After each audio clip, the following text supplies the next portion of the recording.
YouTube पर KBC news देखने के लिए पहले सब्सक्राइब बटन दबाएं और फिर बेल आइकॉन दबाएं। Facebook पर केबीसी न्यूज को देखने के लिए हमारे Facebook पेज के लाइक बटन को दबाएं। आइए जानते हैं आज की कुछ प्रमुख अंतर्राष्ट्रीय खबरों को। उससे पहले एक नजर आज के हेडलाइंस पर। सरकार ने 53 रुपए प्रति क्विंटल बढ़ाए धान का MSP। जानिए अगले साल किसानों को कितने मिलेगी कीमत। मॉनसून ने दी केरल में दस्तक, जल्द ही देश के दूसरे हिस्सों में पहुंचेगा। एक हफ्ते के लिए सील होंगे दिल्ली के बॉर्डर, केवल जरूरी सेवाओं को मंजूरी। 69,000 सहायक अध्यापक चयन की लिस्ट वेबसाइट पर जारी, 67,876 अभ्यर्थियों को जिला आवंटित। पति से परेशान महिला सोनू सूद को बोली, इन्हें कहीं दूर भेज दो। नेपाल को नया नासूर बनने से रोकना जरूरी, प्रधानमंत्री करे पहल।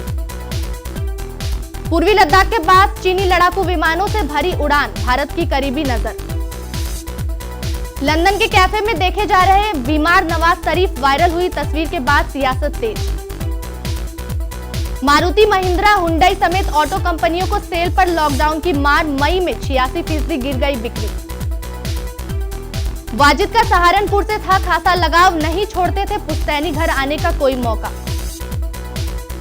बुमराह ने कहा, गेंद चमकाने के लिए दूसरा विकल्प जरूरी, नहीं तो खेल बल्लेबाजों को फायदा पहुंचाने वाला हो जाएगा।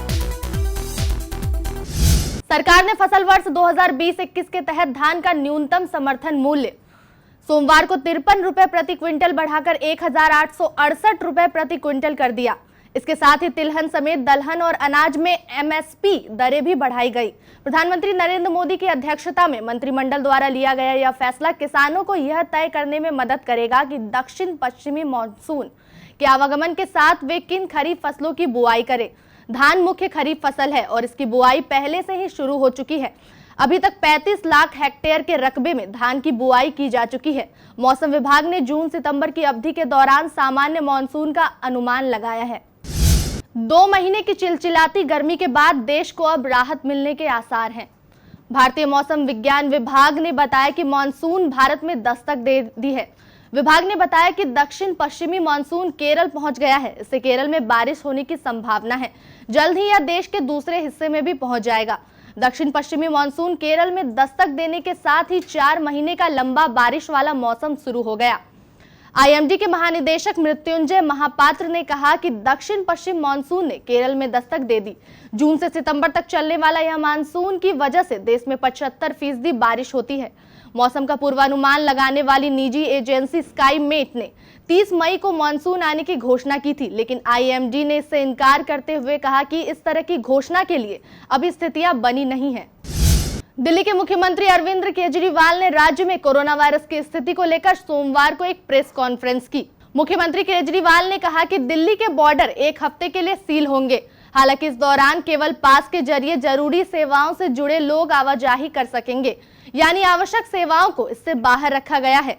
मुख्यमंत्री ने कहा कि राज्य के नागरिकों से सुझाव लेने के बाद हम 1 सप्ताह में दिल्ली की सीमाओं को खोलने पर निर्णय लेंगे। मुख्यमंत्री केजरीवाल ने बताया कि दिल्ली में सैलून और नाई की दुकानें खुलेंगी, लेकिन स्पा बंद रहेंगे।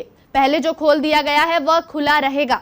रात्रि कर्फ्यू के दौरान रात को 9 बजे से सुबह 5 बजे सब लोग घर में रहेंगे। 2 पहिया पर अब एक सवारी पीछे बैठ सकेगी। बाजार में ऑड इवन खत्म, अब सारी दुकानें एक साथ खुलेंगी। उत्तर प्रदेश में बेसिक शिक्षा परिषद के प्राथमिक स्कूलों में सहायक अध्यापक चयन की सूची वेबसाइट पर सोमवार रात जारी हो गई है। भर्ती के लिए 69,000 पदों के सापेक्ष 67,867 अभ्यर्थियों का ही चयन किया गया है, जबकि अनुसूचित जनजाति की 1,133 सीटों के लिए अभ्यर्थी नहीं मिल सके हैं। बाकी सभी वर्गों की सीटों के सापेक्ष अभ्यर्थियों को जिला आवंटित कर दिया गया है। अहम यह भी है कि आधे से अधिक 68,754 आवेदकों को निराश होना पड़ा। वह चयन की सूची से बाहर हो पाए। अभ्यर्थी उसे परिषद की वेबसाइट पर देख सकते हैं। मजदूरों का मसीहा बनकर देश भर में चर्चित हो रहे एक्टर सोनू सूद के पास तमाम तरह के लोग मदद मांगने के लिए आ रहे हैं। सोनू सूद सभी को हर तरह से मदद करने में लगे हुए हैं। वो प्रवासी मजदूरों को उनके घर तक पहुंचाने और उन्हें खाना खिलाने का काम कर रहे हैं। ऐसे में उनकी तारीफ भी खूब हो रही है। ऐसे में बहुत से ट्विटर यूजर सोनू सूद से मजाक करने में भी लगे हुए हैं। अब एक सुश्रीमा आचार्य नाम की यूजर ने सोनू सूद से मदद मांगी है। सुश्रीमा अपने पति संग लॉकडाउन में रहते हुए थक चुकी है। उन्होंने यही बात सोनू को कहते हुए ट्वीट किया। सोनू सूद, मैं जनता कर्फ्यू से लेकर लॉकडाउन 4 तक अपने पति के साथ रह चुकी हूँ।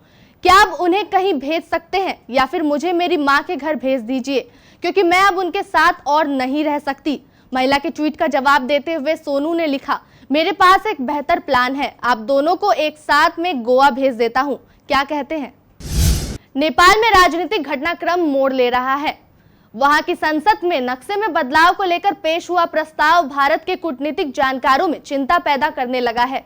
पूर्व विदेश सचिव शशांक और राष्ट्रीय सुरक्षा सलाहकार परिषद के 90 के दशक में सदस्य रहे प्रोफेसर SD मुनि के इसके बाबत हालात चिंताजनक बताए गए। दोनों का मानना है कि नेपाल में जो चल रहा है वह भारत के लिए अच्छा संकेत नहीं है। पूर्व विदेश सचिव शशांक का कहना है कि भारत का विरोध वहां का नया राष्ट्रवाद है, यह पहले नहीं था। प्रोफेसर SD मुनि भी इसे सही ठहराते हैं। वह कहते हैं कि चीन के प्रधानमंत्री KP शर्मा ओली की सरकार बचाई। ओली नेपाल के राष्ट्रवादी नेता के रूप में उभरे हैं। भारत विरोधी रुख रहने पर नेपाल में राष्ट्रवादी के तौर पर जाने लगे हैं।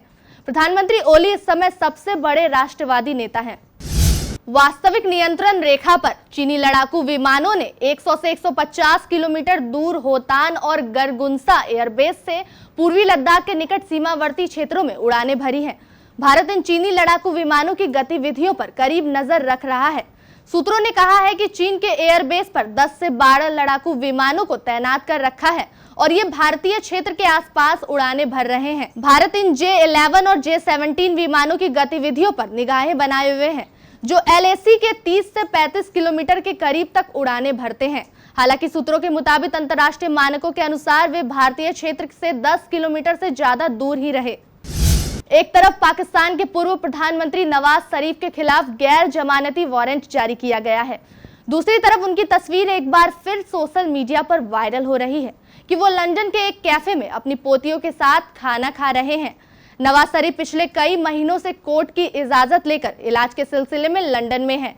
इस तस्वीर के वायरल होने के बाद कहा जा रहा है कि वो पूरी तरह ठीक हैं और बीमारी का बहाना करके वापस पाकिस्तान नहीं आना चाहते। नवाज शरीफ की फोटो वायरल होने पर उनकी बेटी मरियम औरंगजेब ने कहा है कि वह अपने पिता को स्वस्थ देखकर खुश है, लेकिन उनके खिलाफ इस तरह की अफवाह उड़ाना सरासर उन्हें बदनाम करने की साजिश है कि वो लंदन की गलियों में मौज मस्ती कर रहे हैं। उन्होंने फोटो वायरल करने को साजिश बताते हुए अपने पिता की छवि खराब करने की सियासी कोशिश बताई है। वाहन बनाने वाली सबसे बड़ी कंपनी मारुति सुजुकी इंडिया ने सोमवार को कहा कि कई महीनों में उनकी बिक्री 86.23% घटकर 18,539 इकाई रही। कंपनी ने पिछले साल इसी महीने में 1,34,641 वाहन बेचे थे। वहीं हुंडई मोटर्स इंडिया लिमिटेड की बिक्री 78.7% की गिरावट के साथ दर्ज की गई। MSI के अनुसार उनकी घरेलू बिक्री मई में 88.93% घटकर 13,888 इकाई रही, जो पिछले साल इसी महीने में 1,25,552 इकाई थी। बॉलीवुड के जाने माने संगीतकार साजिद वाजिद का यूपी के सहारनपुर से बहुत गहरा रिश्ता है। उनके पिता सहारनपुर नगर के ही रहने वाले थे। आज भी उनका पुश्तैनी घर यहाँ मौजूद है। हर साल 1 से 2 बार साजिद वाजिद का यहाँ आना जाना होता था। उनके कई रिश्तेदार आज भी यहीं रहते हैं। वाजिद की मौत की खबर मिलने के बाद से यहाँ गम का माहौल है। 42 साल के वाजिद की मौत से सहारनपुर शहर का एक इलाका गमगीन है। दरअसल उनके पिता शराफत खान इसी शहर के मोहल्ला अली सराय अहमद अली के रहने वाले थे। आज भी उनका पुश्तैनी घर यहाँ मौजूद है। शराफत खान का जन्म इसी घर में हुआ था। शराफत खान एक जाने माने तबला वादक थे। भारतीय तेज गेंदबाज जसप्रीत बुमराह ने कहा कि गेंद चमकाने के लिए लार या थूक के इस्तेमाल पर प्रतिबंध की वजह से उन्हें काफी कमी खलेगी। उन्होंने कहा कि ICC को गेंदबाजों के हितों को ध्यान में रखते हुए इसका विकल्प देना चाहिए ताकि बराबरी की क्रिकेट देखने को मिले। उन्होंने ICC की वीडियो सीरीज इनसाइड आउट को इयान बिशप और शान पोलाक से यह बातें कही। बुमराह ने कहा कि लार का इस्तेमाल गेंद पर नहीं होने से खेल पूरी तरह से बल्लेबाजों के अनुकूल हो जाएगा। पहले ही मैदान छोटे और विकेट सपाट होते जा रहे हैं। ऐसे में गेंदबाजों को लार के स्थान पर गेंद को चमकाने के लिए कोई और विकल्प मिलना चाहिए ताकि स्विंग और रिवर्स स्विंग मिल सके।